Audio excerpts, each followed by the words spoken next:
Do you believe dinosaurs exist? Well, if you want to try and find one, Papua New Guinea is probably your best bet. It's time to learn geography now! Hey everyone, I'm your host Barbs. Welcome to the land of secrets and mysteries. Much of Papua New Guinea still remains undiscovered and shrouded in colorful enigma. Everything from the people to the reported sightings of strange unknown creatures resembling dinosaurs, this place gets very fascinating very quick. And we will jump into it very quick, like right now, to the globe. Papua New Guinea is like the bridge between Asia and the Pacific. Everything that moved east at some point usually passed through here. First of all, the country is located in Oceania, just about 100 miles or 160 kilometers above Australia's Cape York Peninsula. However, keep in mind these small islands just off the coast of Papua New Guinea actually belong to Australia as part of the Torres Strait Island chain, meaning that at its narrowest, Papua New Guinea is only about 4 kilometers away from Australia. It is part of the largest nation in the oceanic subregion known as Melanesia. The island is on a larger island called New Guinea, shared by the Papua and West Papua regions of Indonesia, which make up the second largest island in the world after Greenland. The border is actually not a straight line though. If you look closely, there is a slight indentation to the west at the Fly River. This was actually created in 1893 to allow better policing of the area by the British back when it was a colony. The country has somewhere over 600 islands, the largest one being called New Britain, which curves into New Ireland in the Bismarck Archipelago. The country is divided into 22 provinces, the autonomous region of Bougainville, and the capital district for the capital, Port Moresby, located in the south. Port Moresby, of course, holds the largest international airport, Jackson's International, and they also have the largest shipping port as well. Otherwise, the second largest city, Lae, of course, holds the second busiest airport, Lae's Nazab Airport. Getting around in the country is a little difficult, and most people actually prefer to fly regionally rather than taking a road. The reason being because many roads just don't exist. In the south, you have the Hiritano Highway, in the center, you have the Highlands and Ramu highways, and in the north, you have the Northern Corridor. Roads also exist on the largest islands, however, much of the country, especially on the interior, is inaccessible and isolated from land transport. So to get to most of them, people fly to the many small airports and airstrips, about 80 of them altogether. Interesting fact, the Rabaul airport was actually destroyed by a volcanic eruption. I mean, it was actually built at the foot of an active volcano, so I don't quite see how they could have missed it, but okay. In any case, if you were paying attention, we said that Papua New Guinea actually has an autonomous province, Bougainville. This place is interesting because it kind of wants to break away. For one, geographically, it's classified as the northernmost part of the Solomon Island chain, even though it's not part of the Solomon Islands as a country. Second, well, the real controversy started in the 70s. It was like... All right, you two, after decades of being trust territories, I'm giving you independence. Finally! I can't wait to start my own thing! No, like, you two are the same thing. Wait, what? You're mine now. No, I'm not gonna do this. I'm gonna make my own country. I'm gonna call it the Republic of the North Solomons. Nobody's gonna recognize you guys. And then it was like... Whoa, you have like a lot of gold and copper. Yes, I do. Hey, I want that gold and copper. And since you're in my country, I guess I can do that. But it's going to ruin my environment, and you aren't going to share the wealth.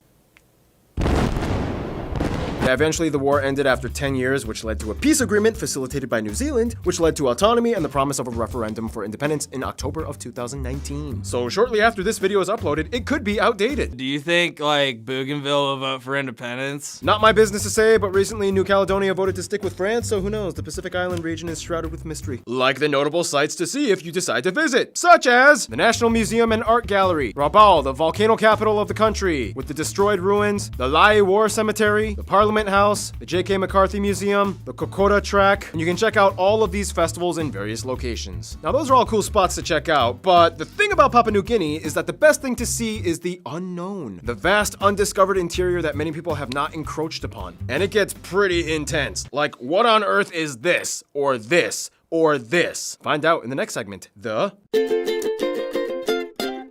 Those are all birds. The black bird of paradise, the western parotia, and the black sicklebill. Yeah, they have crazy birds here. We'll explain in a bit. But first, the land. Papua New Guinea sits right below the equator, which means on average they have a warm tropical climate situated between 3 seas, the Bismarck, the Solomon Sea, and the Coral Sea. These seas are beautiful, but hidden underneath is a complete tectonic mess. Papua New Guinea is part of the larger Ring of Fire and smashed right at the convergence of the Pacific and Australasian plates. This creates an underlying network of fissures, trenches, and fault lines that make the country incredibly incredibly susceptible to earthquakes and volcanic activity. The country has hundreds of volcanoes, 67 of which are listed as active today, New Britain alone hosting the most out of any other area of the country at 21. The most recent major eruption, however, occurred in 2018 on the island of Kadovar. The Ramu-Markham fault line cuts right through the north part of the country, and this in return is part of what makes the Bismarck mountain chain the largest and longest in the country. Here you can find the tallest peak, Mount Wilhelm, which depending on which continent you place the country is the tallest peak of Oceania, and is one of the few places where you can find snow on a peak close to the equator. From these mountains flow the two longest rivers, the Sepik in the north, and the Fly River, which makes that weird border thing. Next to the Fly River is the largest lake, Lake Murray, which is basically an engorged tree-shaped estuary that locals have claimed has some kind of dinosaur-looking creature living by it, which is undocumented or proven. The country is about 70% forested, and most of it is heavily concentrated in the west, near the border. In addition to the forests of the Indonesian side, this makes the New Guinea rainforest the third largest in the world after the Amazon and the Congo. Generally, the country is divided into 4 geographic regions: the highlands, the islands, the Momase, and the southern region. Basically, the highlands are the mountains. They have a cooler climate with higher elevations. The Momase have lush, fertile valleys where much of the agriculture is done. The southern areas are flat, humid, and marshy, and the islands are tropical and islandy. Yeah, quite an interesting setup, right, Bob Saget? Yes, it is. Not only is Papua heavily forested, but they have some of the most unique animal species known to man. You said they have dinosaurs, right? Okay,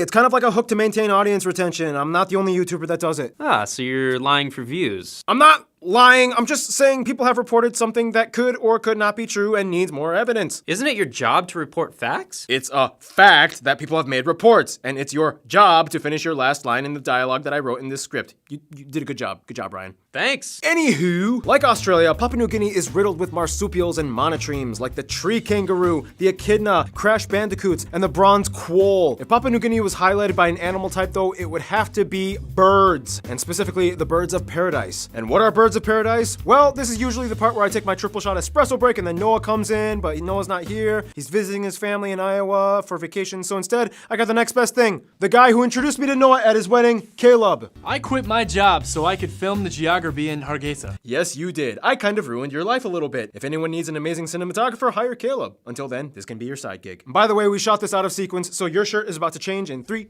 2. Over 40 species of the lavish, extremely colorful bird of paradise species are known to exist, and all have been documented here. Known for their aesthetic dimorphism, in which males display extreme plumage, tails, tufts, and wattles, usually used in an array of fascinating and alien-like mating rituals. The nation is rich in minerals, and mineral extraction as well as a small petroleum industry makes up about a quarter of their GDP. Resource-wise, about 85% of the population lives off some kind of semi-subsistence farming and forestry, which makes up about another quarter of their GDP. Common staples include crops like taro, sweet potatoes, yams, and national favorite, sago, which is the spongy center of various palm stems scraped out and made in various forms like paste, pancakes, and rolled starch balls. Which brings us to food! As mentioned, most dishes will probably contain a staple root starch and meat, usually pork or fish, the two most common proteins. Some dishes that you guys, the Papua New Guinean geography suggested we mention include things like nangu, chicken pat, sak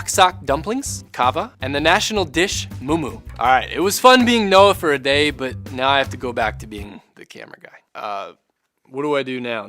Just say something about demographics? Just stand there for like 2 seconds. Don't move. Why?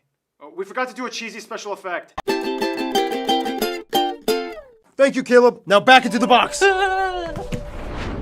Now, one thing you have to understand is that only about 20% of the nation is urban. Many have never even contacted outsiders or seen a non-Papuan person. Breaking up the people groups of Papua New Guinea is incredibly difficult because most sources don't give specific percentages. I literally had to go to a website called the Joshua Project that listed the individual ethnic groups with estimated population numbers, and I had to do the math myself on this one. So if my calculations are correct, the country has a little under 9 million people and is the most linguistically diverse nation with over 850 languages and ethnic groups. The vast majority of the country, at somewhere around 97%, are classified under the broader Papuan Melanesian Islander ethnic group, and within this 97%, the largest groups are detribalized peoples, mostly urban dwellers that have either distanced themselves from traditional tribal labels or have mixed tribal heritage at around 12.2%. Otherwise, the Enga and Akali are the largest group at about 3.4%, the Melpa at about 2.5%, the various Chimpu peoples together make up about 2.3%, and the Huli make up about 2.1%. The remainder of the Papuan Melanesians are a myriad of nearly 850 ethno-linguistic people groups and clans ranging from less than 100 members to over 100,000 each. After that, non-Melanesian islanders like Micronesians and Polynesians make up about another 2%, whereas others like whites and Asians finish it off at about 1%. They use the kina as their currency, which was actually named after the kina shell, which they literally used as a national currency in the 1930s. They use the Type I plug outlet and they drive on the left side of the road. Now, as mentioned, the majority of people in Papua New Guinea, although culturally diverse, fall under the broader general Melanesian classification in terms of ethnicity. Melanesians are a vibrant islander people group known for their distinct customs and even physical features. Many of them, for example, some of the people in the Tolai tribe, actually carry the TYRP1 gene that gives them natural blonde hair. This makes Melanesians the only people group outside of European heritage that grow natural blonde hair. Essentially, these Melanesian people played an important role as like the originators of everything islander in the Pacific. Most Micronesians, Polynesians,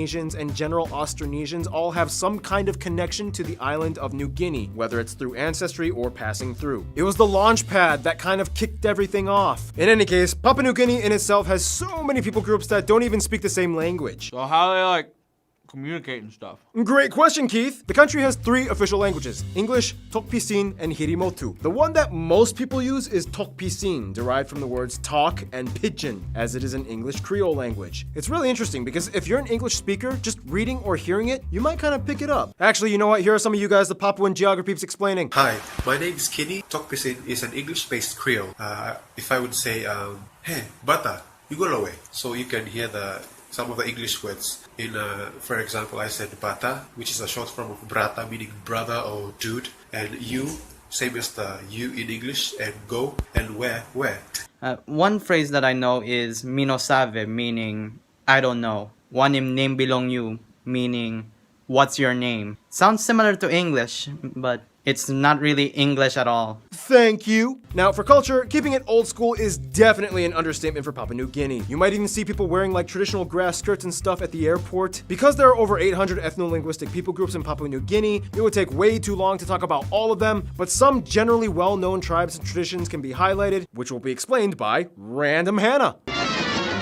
Without a doubt, Papua New Guinea can be considered one of the most colorfully traditional nations on Earth. And since there are so many tribes, I think that I need some help. Let's bring in Ian! The Huli tribe of the Highlands is probably the most well-known tourist interacting tribe. They are used to foreigners visiting them as they put on their colorful body paint and headdresses. The Asaro tribe in the Eastern Highlands is also very interactive with tourists, known for having the Mudmen war dance that uses ashen body paint and sculpted monster masks, traditionally used to scare off enemies. The Korowai and Konvai tribes are known for living in tree houses, sometimes as high as 140 feet or 43 meters. The Bai Ning people are famous for their fire dance, jumping over flames and walking on coals while wearing huge bird-imitating masks and flammable grass skirts to the beat of kundu drums. The Bil people are known for making very elaborate red clay pots. And the women of the Oro tribe are known to have maze-like face tattoos. The Abalam tribe have wide, circular-shaped masks resembling owls and yams. Many tribes, like the Anga, practice a form of mummification on their dead, done through a smoke curing process, and then the bodies are left outside on display for the village. Remember the Toraja people from the Indonesia episode? Yeah, it's like that, even though they're like 1,500 miles away. The people of the Trobriand Islands have created their own version of cricket that fuses a performance known as the octopus dance. The Min people groups have a very interesting caste system based on beliefs that have parallels to the Vedic system in ancient Hinduism. Some Bougainville Islanders use bamboo pan flutes and wear huge bulbous headdresses as depicted on their flag. Ian, you are no longer needed. Thank you so much for your help. Get back in your box. Woo! And after all that, that's not even scratching the surface. For what it's worth, though, it is said that 3 things mainly unite the Papua New Guineans: God, rugby, and Tok Pisin. I'm gonna put Ian down now. The dominant religion most claim to adhere to in Papua New Guinea, at somewhere around 95%, is Christianity. Traditionally, many of the people groups came from a background of Amnist and Papuan ritualist belief that ranged from tribe to tribe. Otherwise, almost all Papua New Guineans can agree they love rugby. Their national team, the Kumuls, is cheered on by everyone in every province from every tribe. They sing, they chant, and scream. Speaking of which, that brings us to Keith's stupid music segment. For the longest time, Papua New Guinea's traditional music genres were wildly unheard of. Only recently, in the early 1990s, did this dude, that guy, record and release an album highlighting tribal chants. One instrument that is quite universal and intertribal throughout much of the country is the Kundun drum. It is used at a variety of performances, celebrations, and rituals. Over time, much outside influence made its way into Papua New Guinea eventually. Soldiers in World War II introduced the ukulele and the guitar in the 1960s. Rock came in the 70s, like you had some reggae. And that's pretty much all I got. That's right. Thank you, Keith. Finally, Papua New Guinea was kind of tossed around a lot throughout its history. It was kind of like, Mine! Northern part mine. Southern part mine. No, northern part Mine. Yours to manage, but ultimately still mine. All of mine. Australia's. Northern part mine. oh, mine! No, everybody just shut up. I'm free.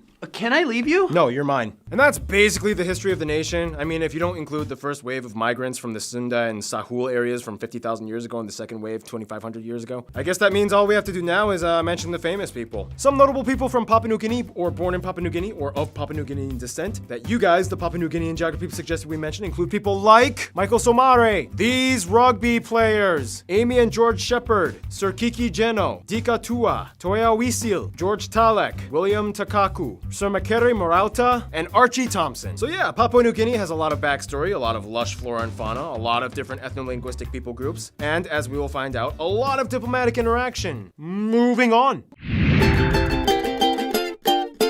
As mentioned, Papua New Guinea is kind of like the hub and link between Asia and Oceania, and things get interesting when you connect the dots. For one, as a Commonwealth country, they have always had ties to other former British colonial states in the area. For example, New Zealand helped facilitate the drama in the past, and many Papua New Guinean locals move and work in New Zealand. Japan actually did quite a bit of development in World War II, especially in the Sepik area, and today they help fund schools and infrastructure. Many tourists come in and see the sites of their fallen ancestors. The first prime minister actually spoke Japanese as well. China has a love-hate relationship. Chinese merchants have been working on the island since before European colonialism. Although a sizable portion of modern business is done with the Chinese, locals have expressed concern over the escalating power struggle and have even rioted against Chinese-owned businesses. Nonetheless, China is still a key player in their diplomacy. In terms of their best friends, however, most Papua New Guineans would probably say culturally all the other Melanesian nations, most especially the Solomon Islands and Vanuatu though. They speak similar pidgin languages, many people travel and marry people from these countries. They are also co-founders of the Melanesian Spearhead Group, and together these three nations get each other the most. Australia, on the other hand, is the closest in terms of pretty much everything else. As a former dependent territory, they've kept close even after independence. They are the biggest trading partner, investor, aid provider. The English they are taught even follows the Australian accent. The native Aborigine population are technically cousins of Papuans, and even though there was a brief halt with tension over the 2006 Julian Moti affair, they've moved on and enjoy a pint nonetheless over a rugby match. In conclusion, Papua New Guinea is a place of color, contrast, origins, yet mystery. When you come here, you have the clues, but never enough. Go ahead, find that dinosaur. Stay tuned,